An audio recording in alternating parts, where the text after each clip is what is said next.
Hello my dear students, once again I am back here with a new video for class 9 history, chapter 1, the French Revolution. In the last video we already discussed how France became a constitutional monarchy. The National Assembly completed the draft of constitution in 1791, and that constitution of 1791 provided the constitutional rights to the citizens, and it not only provided the rights to the citizens but it also limited the power of the monarch. So these are the things which we learned in the last class. So in this particular topic we are going to start, that is, France abolishes monarchy and becomes a republic. Okay, now the France totally abolishes monarchy, okay, the power of the king, and France chooses to become a republic country.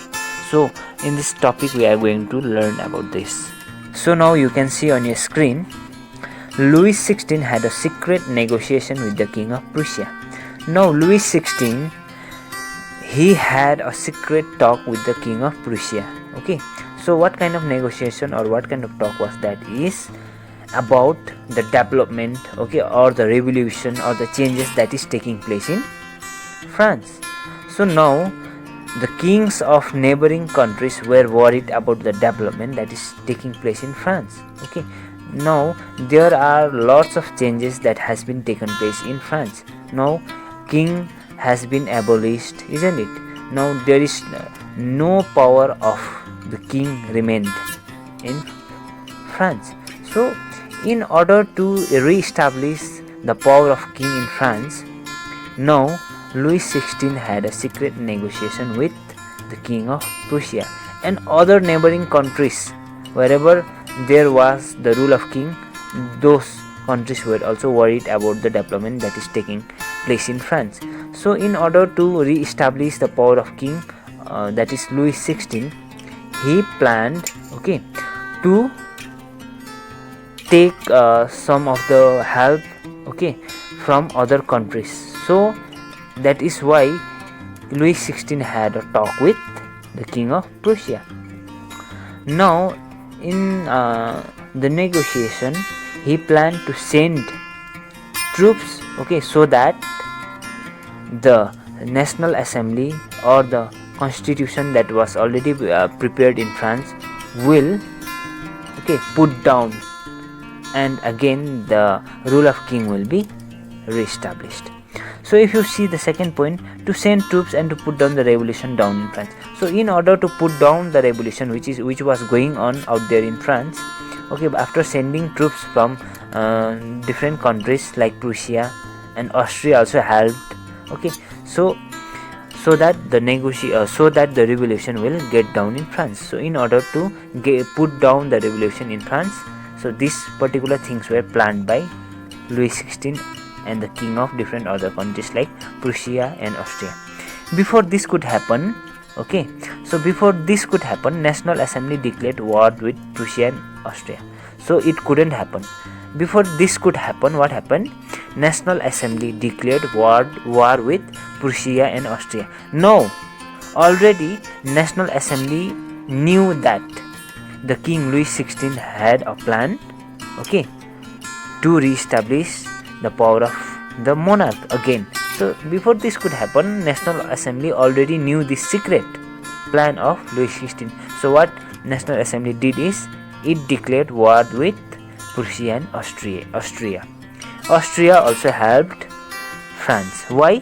Because you all know Louis XVI is the son-in-law, okay, of Austria, okay, Austrian king, because Louis XVI had married the Princess of Austria. You know that Marie Antoinette, we already learned, okay, earlier also.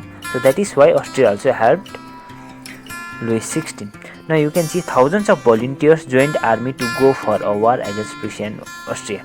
Now thousands of volunteers, okay, thousands of people from France joined that army so that they can go for a war against Prussia and Austria. Why they were like voluntarily coming to join army and to go for a war against Prussia and Austria? So they thought, or they saw this as a war of the people against kings and aristocracies all over the Europe. Okay, now people are like, they all are fed up of this particular power of king, okay, this kind of aristocracies, and they are all aware about this kind of discrimination that they were facing. So now people wanted to end all these things, okay, not only in France, but they wanted to end this kind of king's power from all over the Europe. So that is why they fully participated in the war. While going to the war, among the patriotic song they sang, now the army sang the song that was the Marseillaise, okay, Marseillaise. So this particular song was sang by the army, that is Marseillaise, okay, by the troop. So why they sang this particular song and why this name was kept Marseillaise? Because while going to the war, they passed through the place called Marseillaise. So that is why this particular song was named after that particular place, that is Marseillaise, okay. So it was composed by, this particular song was composed by Roget de Isly, okay. So you have to know this name, you may get 1 mark question sometimes, okay.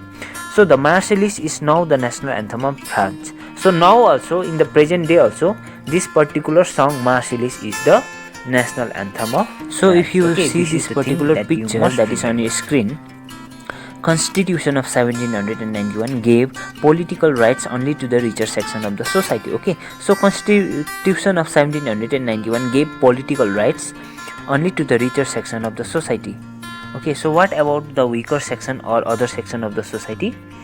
So they also wanted to gain political rights. So in order to gain political rights, other section, that is weaker section, therefore continued the revolution, okay. So they wanted to keep the revolution continue, okay. Why? So in order to get the political rights, political clubs were formed. So in order to get political rights, they continued the revolution, okay. So they also formed political clubs, okay, where they could discuss government policies and also plan their own form of action, okay. So that through political clubs they could plan their actions, okay, against the rule, okay, against the government, so that they will get the political rights, okay. So among the different political clubs which were also formed by women's, okay, women's are also the one who were deprived of getting political rights. So isn't it, they also formed political clubs. So among many political clubs, one of the popular or one of the successful club was Jacobin Club, okay. So Jacobin Club was the most successful among all the clubs. Its name has been derived from the former convent of Saint Jacob in Paris, okay. So its name was derived from the former convent whose name was Saint Jacob, was from Paris, okay.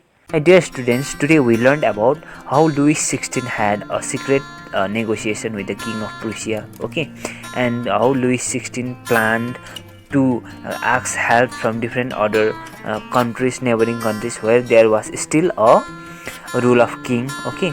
So in this way, king planned a secret negotiation, okay, and he also planned to borrow or ask the help of troops from different other countries, and they can send troops to put down the revolution in France. So in this way king planned, okay. So these are the things which we learned today, that is the topic was France abolishes monarchy and becomes a republic. Now France is on the process to abolish monarchy, that is rule of king or the power of king, and fully wanted to become a republic country. So these are the things which we learned today. So in the upcoming class we will continue this topic, okay, and on that particular topic we will learn what is actually a Jacobin club, okay, what are its role and who were the people, okay, or the member of Jacobin club. So this particular thing we are going to learn in the upcoming lesson.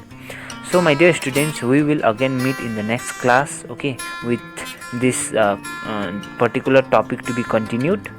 Till then, stay safe, take care, and bye bye.